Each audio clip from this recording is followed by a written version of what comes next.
దివ్యాత్మ స్వరూపులారా, సత్య సాక్షాత్కారం పొందనంత వరకు,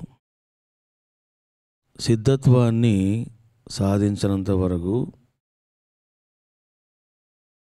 మానవుడు ఎన్నెన్నో భావాలతో సతమతమవుతూ ఉంటాడు.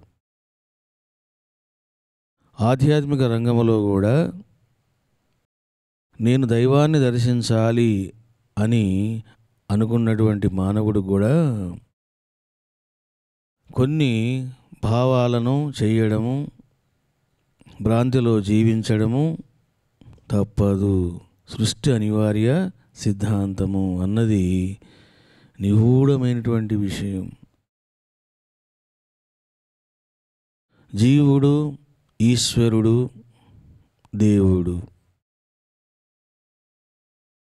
ఆధ్యాత్మిక రంగంలో ప్రవేశించి ఎన్నెన్నో ఆలోచనలు, తత్వ విచారణ ఇవన్నీ చేస్తూ ఉంటారు. జీవుడు వేరు, దేవుడు వేరా, జీవుడే దేవుడా, జీవుడు దేవుని యొక్క అంశనా, ఇదంతా ఏమిటిది అని రకరకాలుగా తత్వ విచారణలు, వాదోపవాదాలు, సిద్ధాంతాలు ఇవన్నీ చేస్తూ ఉంటారు. మరి ఏది సత్యము, అసలు ఏది ప్రామాణికము అన్నప్పుడు మన సనాతన మహర్షులు చెప్పినటువంటి నిగూఢమైనటువంటి రహస్యం ఏమిటి అని అంటే,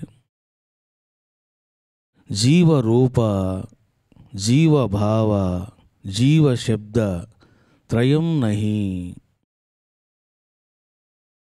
మూడు లేనే లేవు అని మహర్షులు చెప్పడం జరిగింది. ఏమిటివది అని అంటే, జీవరూపం,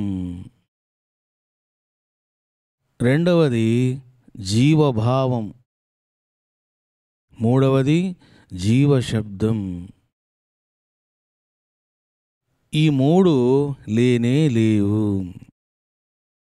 ఇక ఈశ్వరుడి విషయానికి వస్తే మహర్షులు చెప్పింది ఏమిటిది అని అంటే, ఈశా రూపం, ఈశా భావంచ,